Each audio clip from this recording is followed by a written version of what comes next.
CRC 89.1 Radio y Cadena Radial Costarricense no se hacen responsables por las opiniones emitidas en este programa. Es tiempo de tender la red democrática y mostrar la Costa Rica del futuro hacia la cual debemos caminar. Con ustedes, Jonathan Prendas, aquí por CRC 89.1 Radio.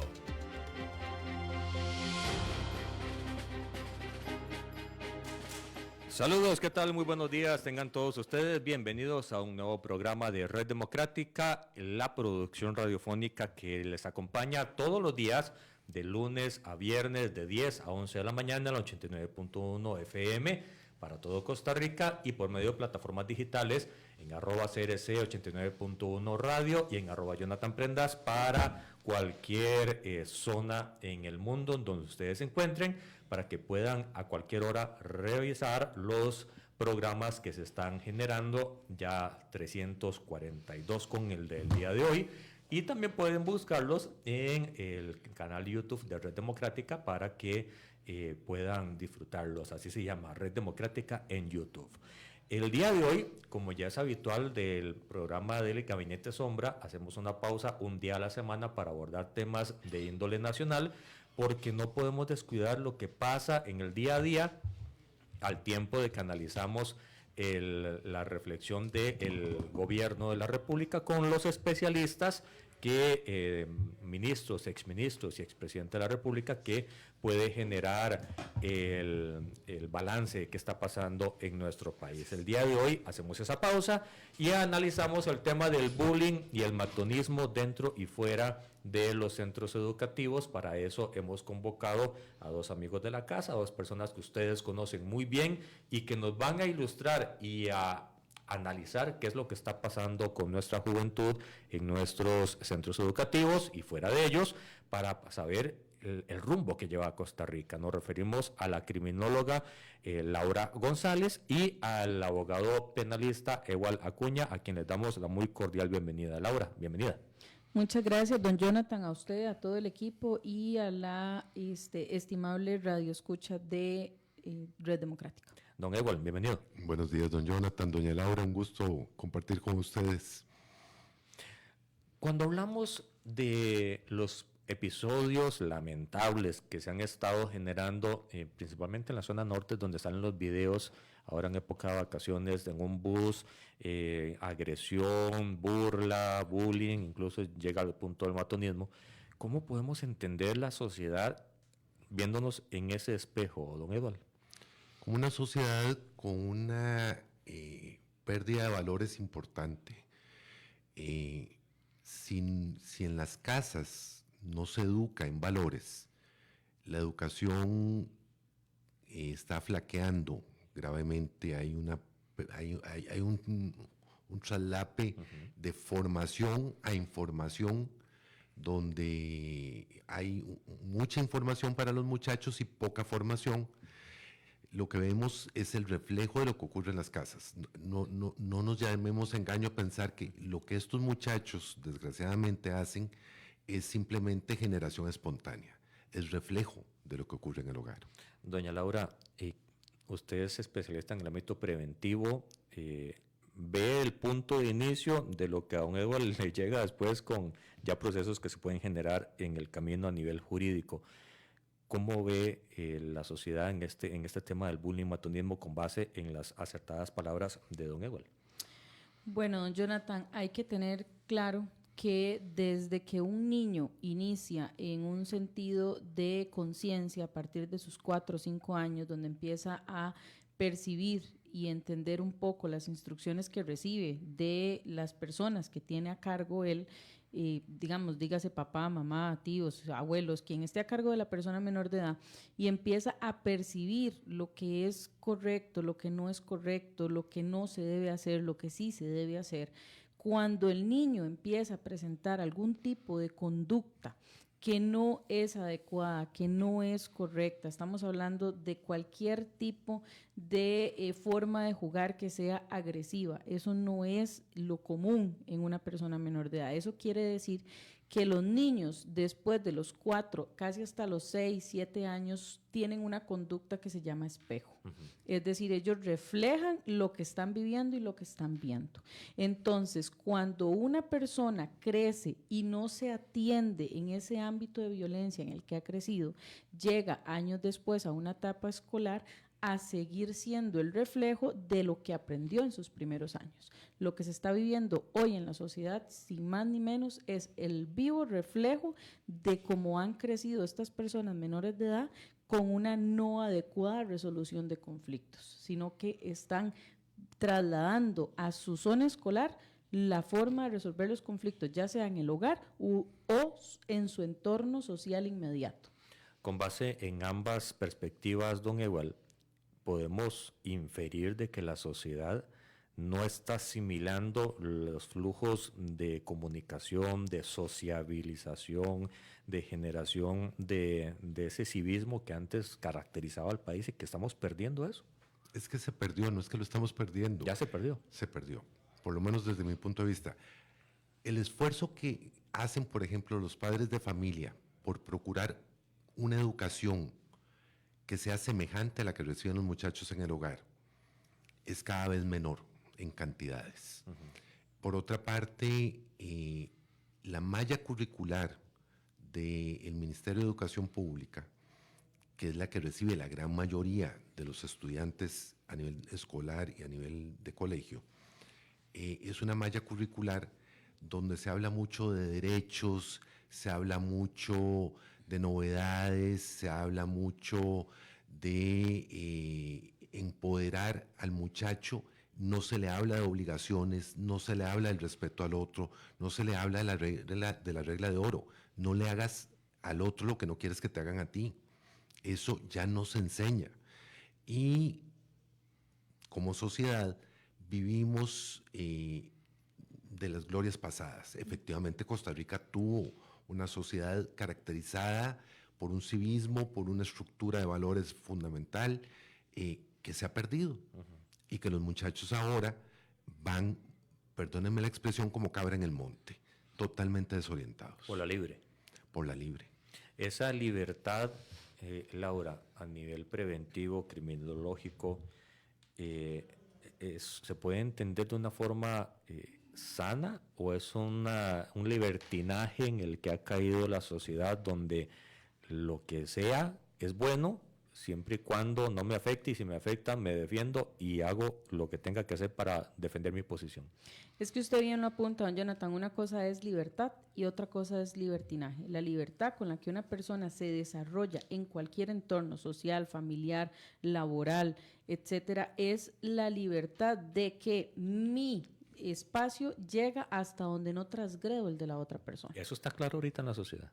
Eso no está claro, eso no está claro. Estamos hablando de que eso es lo que se conoce como la libertad. Yo actúo en un entorno donde yo no afecto a la otra persona, ni afecto sus derechos, ni los transgredo. Hasta ahí. Lo que estamos viviendo hoy como sociedad, aparte que eso no existe, ni como concepto, ni en la práctica tampoco, estamos viviendo un libertinaje absoluto, donde desdichadamente muchas de las herramientas de educación, prevención, atención temprana de comportamientos desviados en el entorno familiar, en el entorno social, no existen, no están, y en el ámbito educativo tampoco. Lo que se hace es como querer meter en una burbuja a la persona menor de edad y que la persona menor de edad llegue hasta cierto punto a interpretar que es intocable. Entonces tenemos niños de muy temprana edad que no le permiten ni siquiera a sus papás un llamado de atención porque ya amenazan con una denuncia. Entonces, y esto está sucediendo, entonces no estamos hablando de libertades, porque la libertad es aquello que no transgrede a otra persona y que se enseña en el hogar. Estamos hablando de un libertinaje absoluto donde la persona menor de edad está interpretando que es intocable, entonces no me toquen, no me regañen, no me griten, no me hablen en un tono de disciplina, porque inmediatamente voy a proceder a denunciar. Y estamos hablando de que existe una disciplina que puede ser perfectamente respetuosa, pero es más de conciencia y eso tampoco se está viendo reflejado en lo que estamos viviendo como sociedad, porque somos el reflejo de la educación que recibimos en nuestros primeros años y además en nuestros entornos principales del día a día. Don Ewald, en la generación anterior a la de nosotros, especialistas dicen que sufrían de algún tipo de, pues, era mucho más estricto, Sí, sí. muchísimo más estricto. Y que los padres actuales no quieren reproducir ese nivel de estricto con sus hijos, entonces los dejan muy a la libre. ¿Cómo podemos entender eso en función de hacia dónde va el país y cómo podríamos recuperar el orden dentro de la sociedad y principalmente dentro de los hogares?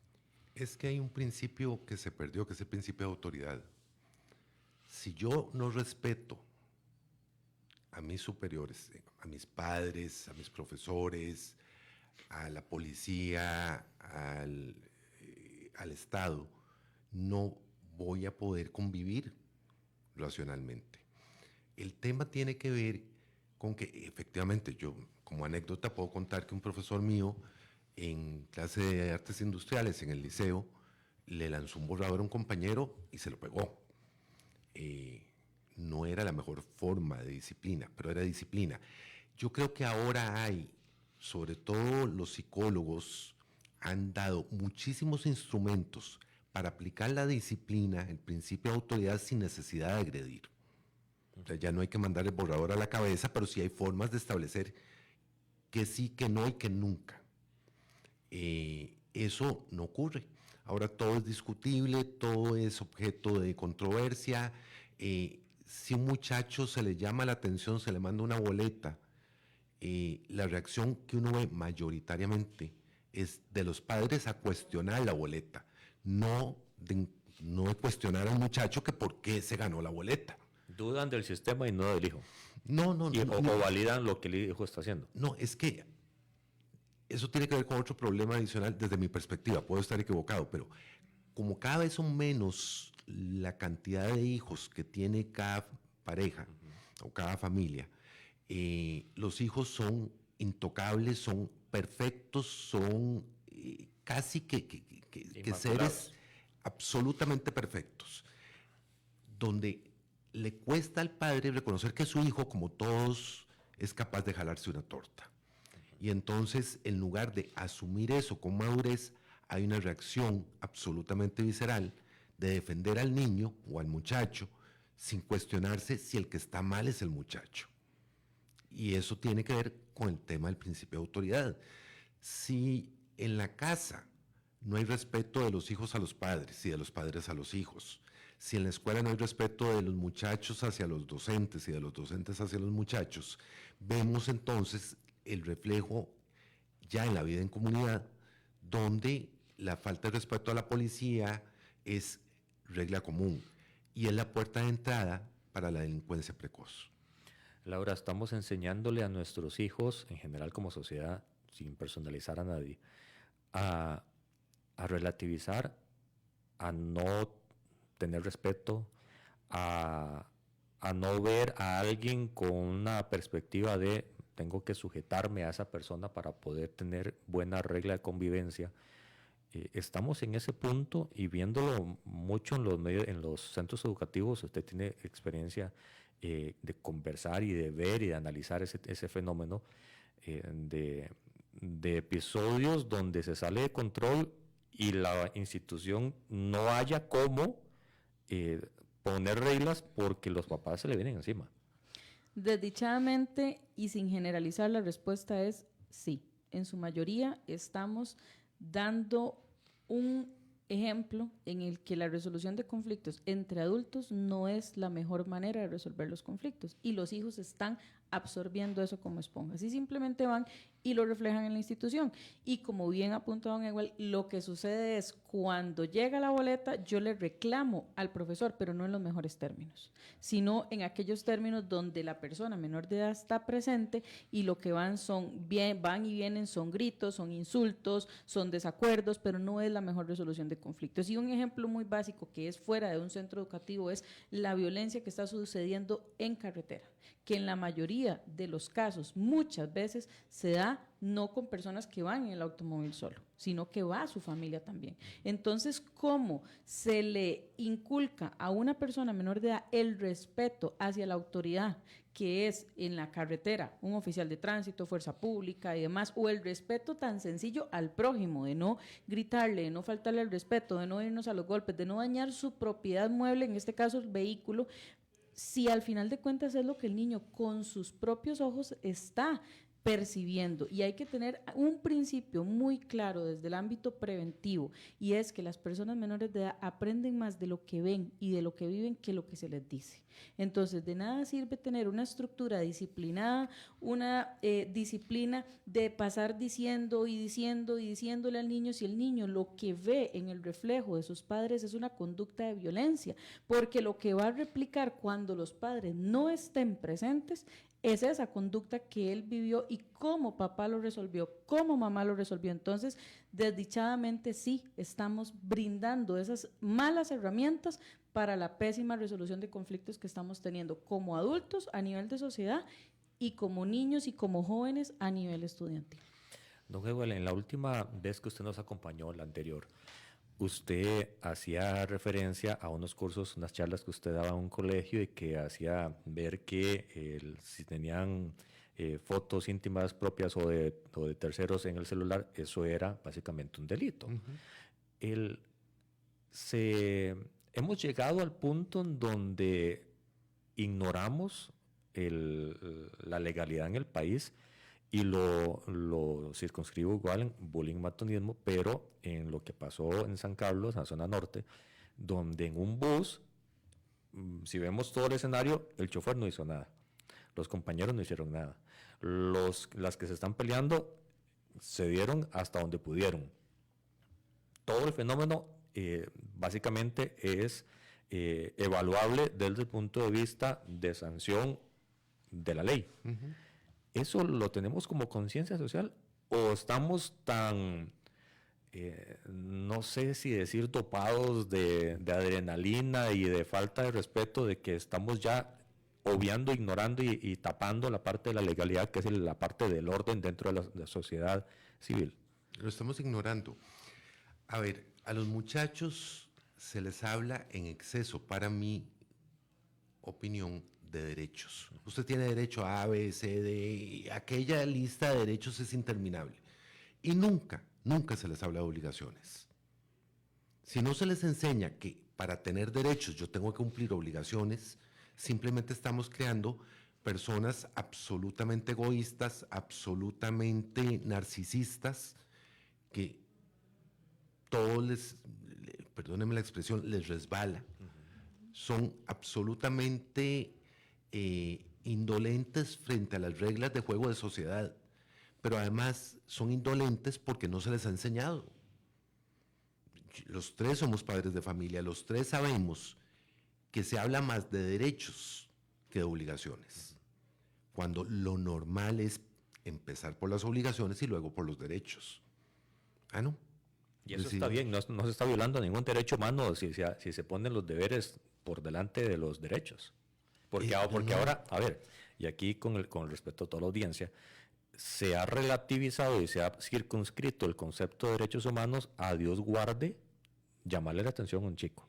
Dios guarde decirle que tiene que ordenar. Dios guarde decir no puede levantarle la voz a un papá, a un tío, al maestro porque se le está violentando un derecho. ¿Cuál derecho? Es que ese es el tema. Es que se ha creado una falacia, una mentira que no la hemos comido como sociedad, de que los niños tienen derecho a todo. Pero los derechos derivan de las obligaciones. Si yo respeto al otro, yo tengo derecho a que me respeten. Si yo me esfuerzo, tengo derecho a la recompensa. Si yo me equivoco, tengo la consecuencia del castigo. Pero eso no se les habla. No se les dice expresamente, no se les dice. Suponemos que ellos, por ósmosis, van a aprender que tienen obligaciones. Y no es real.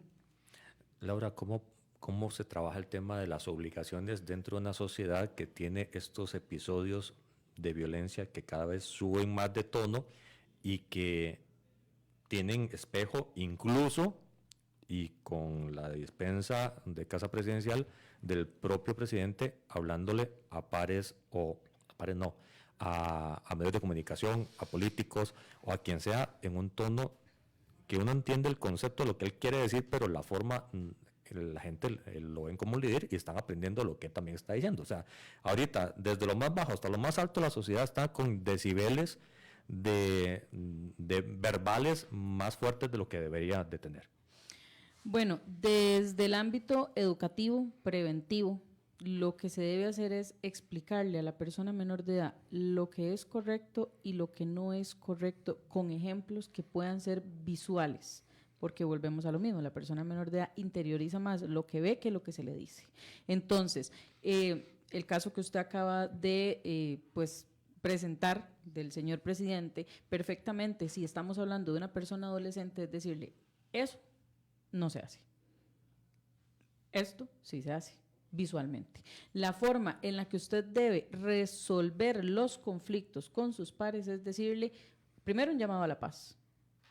No me moleste, no me gusta, establezco un límite. Pero la persona menor de edad no va a establecer límites si en la casa no se le establecieron límites. Y aquí estamos hablando de que si es una persona que es un hijo único, se le establece un límite. No se molesta al compañerito, no se hace. Se le explica por qué, cómo la persona se puede sentir ofendida. Se le enseña la empatía. Hoy en día estamos viviendo una carencia de empatía inmensa. No hay empatía por el dolor ajeno, no me duele lo que yo le pueda causar. ¿Cuánto le costó a la persona? ¿Cuánto trabajo le costó a la persona el vehículo que yo le voy a dar con la llave de rana que ando en la cajuela? No se piensa. Estamos actuando desde el enojo, desde el hígado, desde las vísceras, de no pensar. O sea, aquí no estamos pensando y luego existimos. Aquí existimos, actuamos y luego pensamos. Ya las consecuencias. No se analiza el ámbito normativo, legal, de hasta dónde esto me puede afectar a mí y colateralmente afecto a mi familia. Un ejemplo muy claro que al final ha sido sumamente doloroso para el país, son decisiones que se han tomado, para no dar un ejemplo en específico, donde ya se acaba con la vida de una persona y no se piensa colateralmente de qué va a pasar con mi familia. La persona que actuó, la persona que va a ser posiblemente acusada por algún tipo de homicidio, no pensó qué va a pasar con mi hijo, cuál es el ejemplo que le estoy dando, no, simplemente explotó en un momento de emoción y después pensó. Ya siendo muy tarde. Entonces, falta de empatía que debe enseñarse desde los hogares, pero con ejemplos visuales. Y va muy acorde a la edad de la persona menor de edad. 7 años, 9 años, 11 años. No podemos generalizar. Yo no puedo pretender enseñarle a un niño de 11 años como se le enseña a un niño de 6 o 7 años, pero siempre visualmente y siempre estar abiertos a la comunicación. Lo que sucede ahora en muchos hogares cuando no aceptan una boleta es porque creen que lo están haciendo bien, pero hay que reconocer muchas veces que nuestro ejemplo no es el mejor, aunque pasemos todo el día dando sermones, el ejemplo no es el mejor. Reconocer la boleta muchas veces es mirarnos al espejo y tener la cruda realidad de no estoy educando como tiene que ser. Es mirarse al espejo y decir, ¿en qué estoy fallando? O sea, preguntarse, ¿en algo estoy fallando? Porque no está mal. No está mal. Porque, a ver, que levante la mano el papá que es perfecto. Que le tomen una foto y no la repartan. Exactamente, porque aquí todos estamos aprendiendo cómo ser papás de una mejor manera día a día. Entonces, si nos están diciendo, su hijo tiene este episodio, hay que hacer algo, lo trabajamos en conjunto, porque la responsabilidad no yace o no descansa en el docente. El docente es el que está generando el complemento a lo que se aprende en la casa. Y ahora parece que es al revés y a veces hasta se le entrega toda la responsabilidad al docente.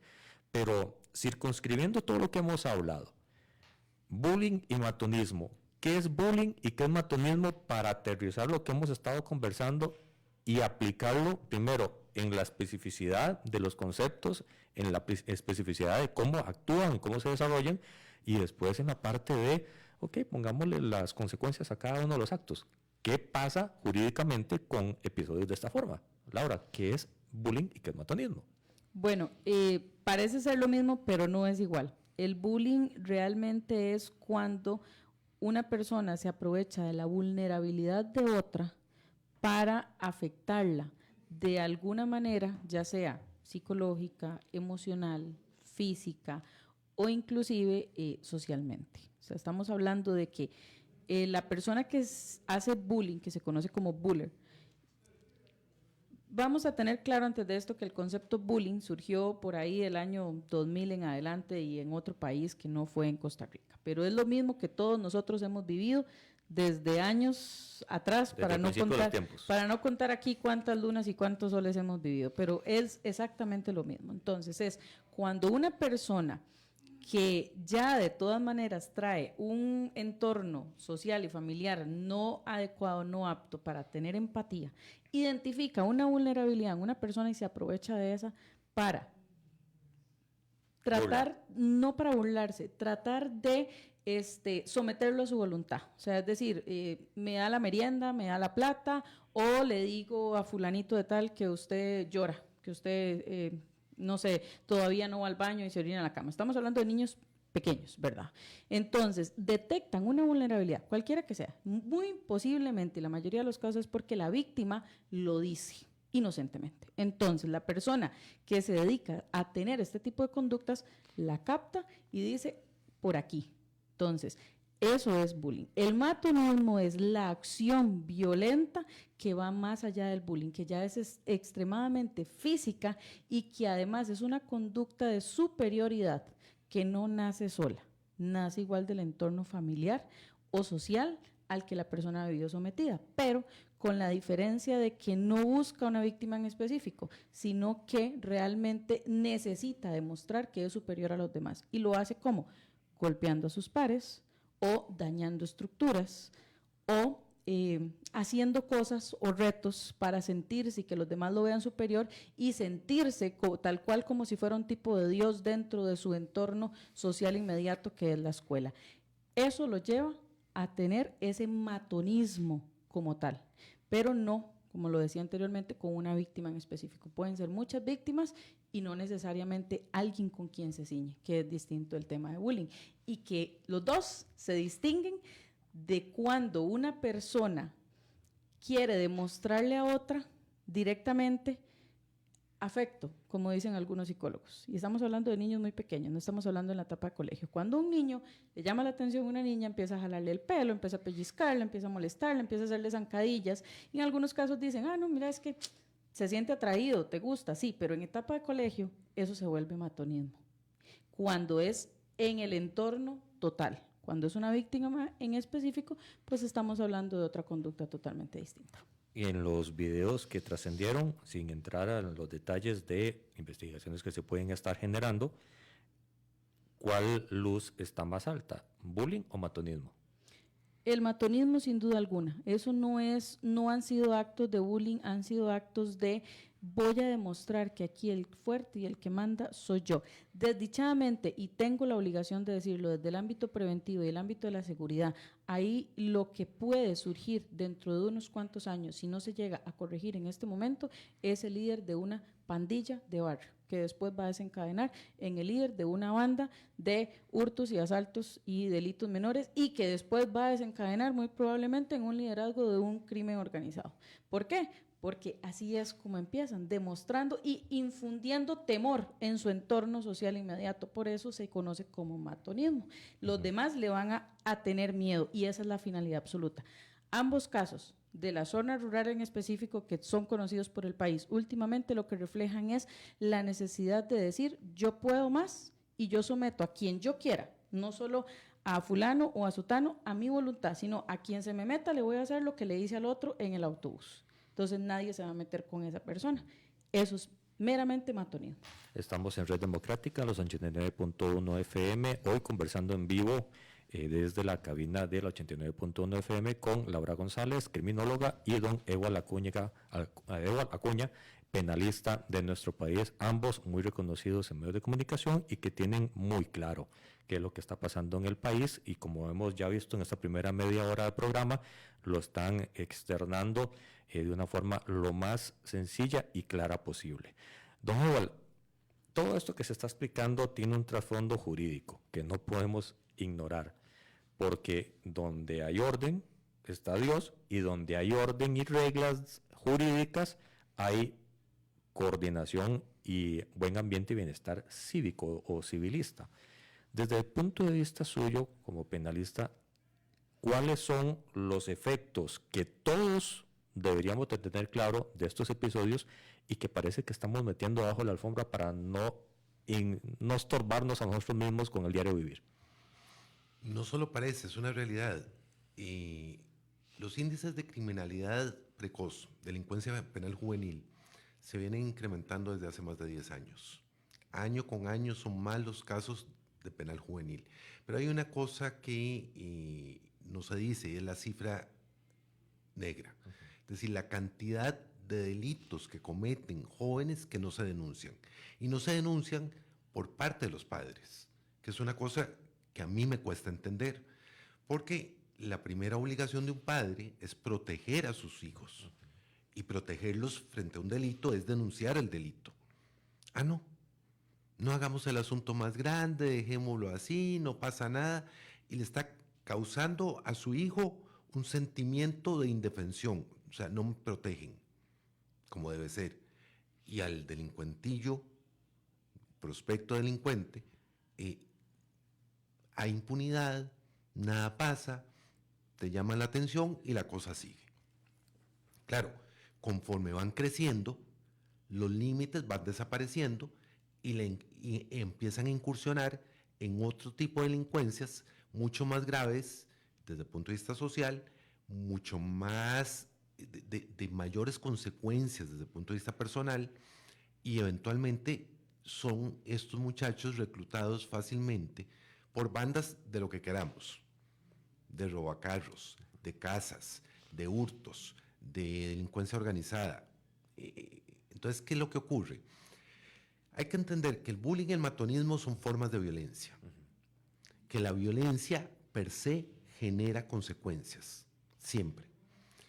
Lo que está fallando es que no se le explica a los muchachos y a los padres, pareciera que es donde en este momento hay que hacer el gran trabajo, es en los padres, de que hay consecuencias que se tienen que asumir, que el muchacho cometió un delito, que puede ir desde lo más, digamos, leve, que son la injuria, la difamación. Que eso tiene un efecto jurídico, un efecto Tiene legal. un efecto jurídico. O sea, no es que no ocurre nada, no, tiene consecuencias. O sea, ofender, insultar, física o verbalmente, tiene consecuencias penales. Y de ahí en adelante empezamos con delitos de lesiones, delitos de violación del ámbito de intimidad de las personas. Y hay que recordar que en tratándose de penal juvenil, todos los delitos que aplican a los adultos aplican a los menores. Yo no sé por qué existe la creencia de que los delitos de los chiquillos son diferentes a los delitos de los adultos. Son inocentes, son cosas de inocentar de chicos. Y no lo son, o sea, no lo son. Para poner un ejemplo, en la adolescencia, ante la ausencia de control de los padres, el sexting, es decir, el compartir imágenes sexuales entre muchachos de 12, 13 años y de ahí para arriba, es frecuente, no es normal, es frecuente. Los papás, como creen que la chupeta electrónica del teléfono es un alivio, porque entonces no me jode a mí, sino que se pasa entretenido con el teléfono, se descuidan, incumplen sus obligaciones como padres, no revisan, no chequean, no verifican, no ponen límites, y entonces el muchacho o la muchacha que compartió una imagen, cuando caen en manos de alguien que quiere dañarlos, aquellas imágenes se difunden, pero mire... Como juego. Pero no es como juego, es como venganza. Como fuego. Como fuego sí. O sea, es una cosa terrible y lastima groseramente la dignidad del muchacho o de la muchacha, con un agravante. Eso crea estrés traumático, que normalmente tampoco es tratado. Porque... Y eso abre otros problemas de depresión y otro tipo de... Claro, pero no, los padres tienen una visión muy limitada de cuáles son las consecuencias de los actos. Cuando uno habla con los muchachos, que son personas en formación, y al ser personas en formación hay que darles herramientas, hay que decirles cómo se aplica la ética en la vida. La ética no es una cosa que está ya pegada en el cielo raso o de la que habla un profesor no, la ética se vive. La ética básicamente es la actitud con la que vivimos. Los muchachos empiezan a comprender, a generar empatía de qué pasa si me lo hicieran a mí. Pero es que nadie les habla de eso. Entonces, ¿qué tenemos? Que hay consecuencias penales que se enfrentan poco y consecuencias a nivel traumático que pueden llegar, y han llegado desgraciadamente, a la autoeliminación. Consecuencia de la violación de esa dignidad que tenemos todos como personas. ¿En qué momento este tipo de crecimiento de la violencia que empieza con las injurias y la difamación son ya penados con cárcel? A partir de que el muchacho tiene 12 años. A partir de los 12 años, incluso en estos tipos de delitos. Hay que recordar que la idea en penal juvenil no es castigar, es reeducar. Sí. Entonces, digamos que el catálogo de medidas es muy amplio, buscando siempre rescatar al muchacho en formación para que no sea un delincuente en el futuro. Entonces, dependiendo de la gravedad del hecho, así va a ser la medida socioeducativa que se le imponga, pero siempre va a tener consecuencias. Y me llama mucho la atención una parte de lo que se está diciendo, don Eduardo, y quisiera también la opinión de Laura, y es el hecho de que ahorita con los que más hay que tratar es con los papás. Normalmente en las sociedades nos enfocamos en la nueva generación, formarla, educarla, alinearla para que pueda ir en función de los principios y la idiosincrasia de un país, pero en este momento se pone sobre la mesa de que el problema, sí lo sufren los muchachos porque no tienen freno, pero no tienen freno porque arriba no les están poniendo el freno, entonces hay que tratarlos arriba, y para eso los gobiernos locales, el gobierno central, las instituciones no gubernamentales, las sin fines de lucro, los medios de comunicación, todo el mundo debería estar enfocado. Ok, entonces empecemos a hablar de los frenos, hablar de los deberes, porque no lo estamos haciendo. Y me parece que eso es lo más delicado de todo lo que estamos conversando. Lo más sensible es en dónde radica y dónde yace el problema que vive Costa Rica hoy en día. Viene de la pérdida de valores, aunque alguna gente se incomode cuando uno habla de valores, de hace muchos años. Usted propuso el deber ser de un padre de familia. Ese deber ser no se está cumpliendo. ¿Por qué? Porque los papás de ahora, nunca nadie los educó para ser papás. A ninguno nos educaron para ser papás, pero por lo menos repetíamos las conductas de nuestros padres. Y la escala valórica, los escala valores y valores principios se siempre, relativizó. no, pero antes era lo que moldeaba la forma de hacerlo. Claro. Ahorita no hay valores y principios claros, por lo menos se relativiza y cada uno anda por la vía libre, y al no querer repetir patrones anteriores, estamos totalmente con patrones de educación a nuestros hijos muy endebles. Yo diría que no hay patrones de educación. Yo veo con preocupación, con genuina preocupación, la brecha entre la educación privada y la pública, no solo en lo académico, en lo formativo. En la educación pública, cada vez menos se forma a los muchachos, se les informa, pero no se forma.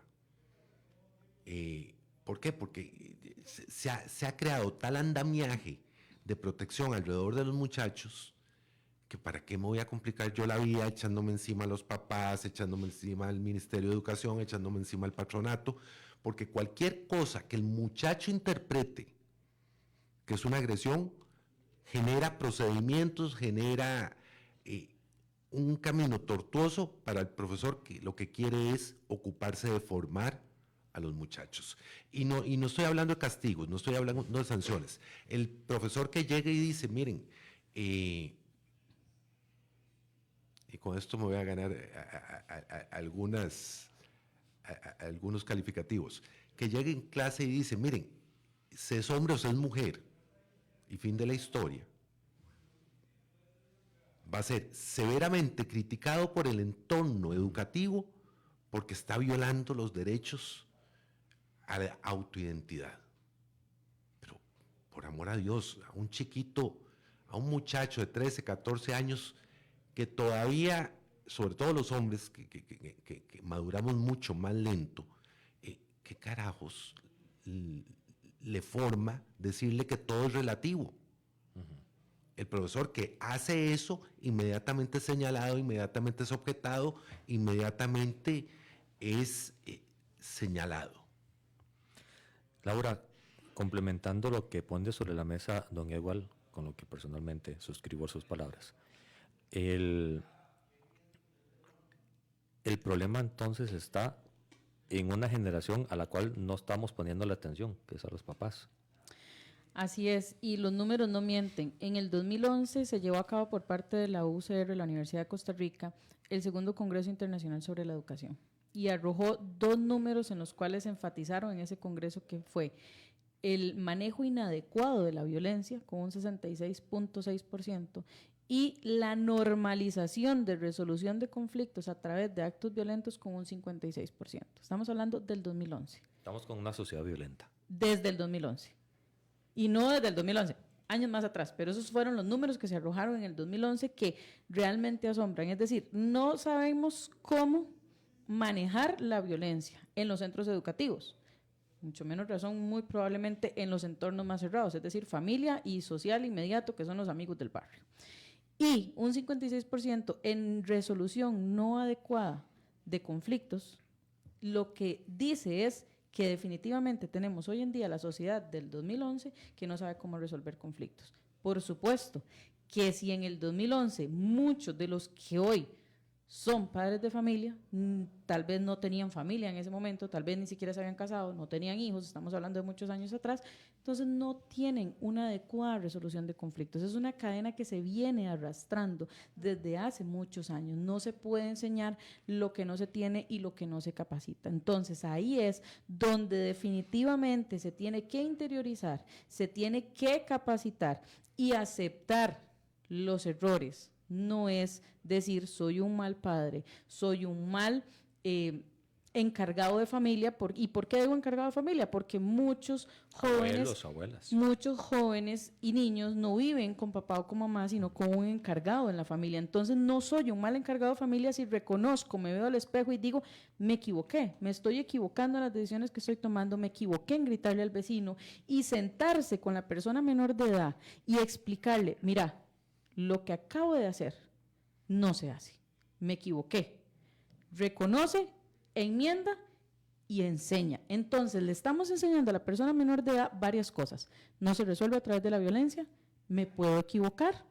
Decir que me equivoqué no está mal, entonces no le estamos enseñando a esconder lo que después va a tener que ser con los años, esconder un delito, huir de las autoridades. Cuando la persona menor de edad aprende a confesar, no se van a ocupar padres de familia dentro de unos 10 años si se trabaja en el ámbito preventivo que denuncien a un hijo, porque muy probablemente esa persona, si comete un delito, ese hijo va a llegar y va a decir, papá, mamá, me equivoqué, hice esto y sé que hice mal.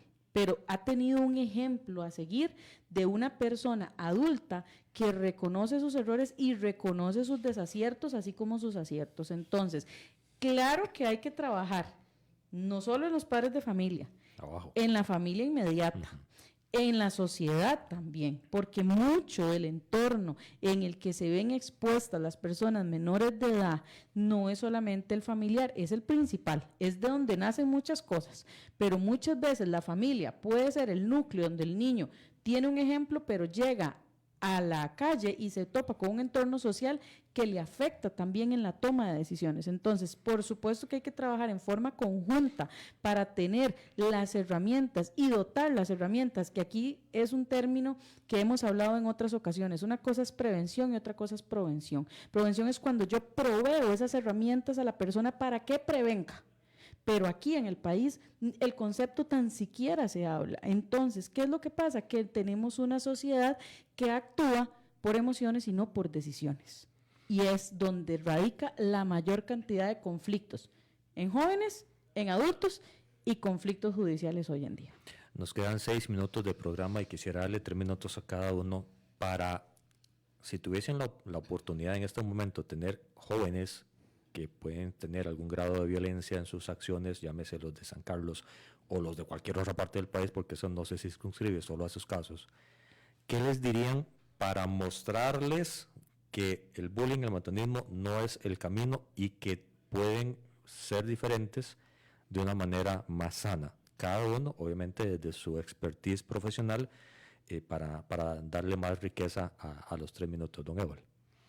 A ver, yo empezaría diciendo algo que es muy formativo. Muchachos, hagan deporte. Usted me va a decir, ¿por qué?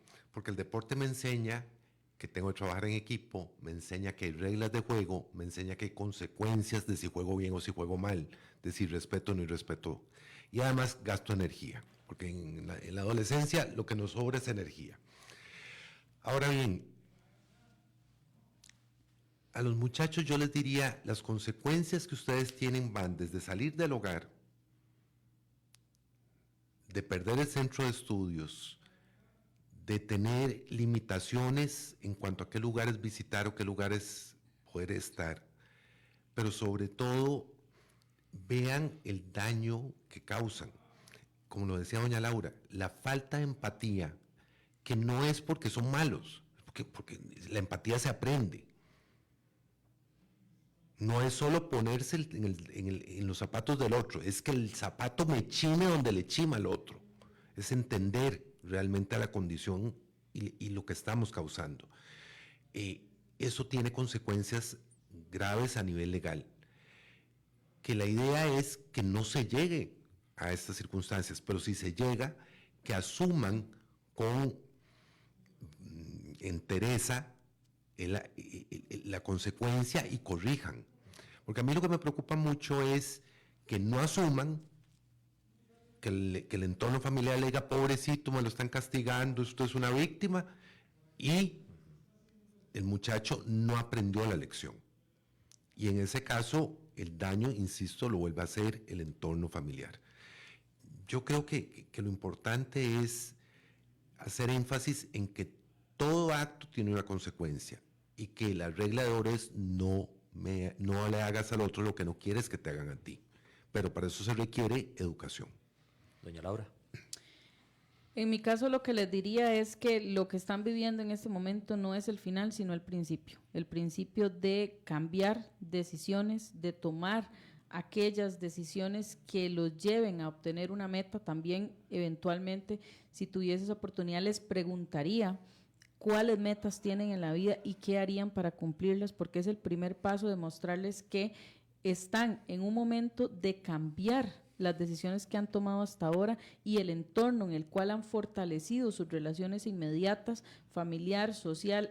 También los incentivaría a desaprender aquellas cosas de aquellas amistades que definitivamente no les han brindado buenos frutos y, por supuesto, practicar algún tipo de disciplina casualmente, porque enseña eso, disciplina. Y una persona que sea estructurada, disciplinada, va a entender cuándo sí y cuándo no, cuándo para qué y cuándo por qué, sin justificar ningún absoluto acto de violencia. Pero definitivamente los jóvenes que necesitan entender ahorita es que si cometen un error, no es el final de la historia, no están condenados a eso, sino que tienen en sus manos el poder absoluto, de la mano con quien está a cargo de ellos, de cambiar el futuro de esas personas y de incentivarlos a que entiendan de que las metas se pueden lograr y que no necesariamente siendo parte del montón, como decían nuestros abuelos y nuestros papás, sino siendo o marcando la diferencia. Y además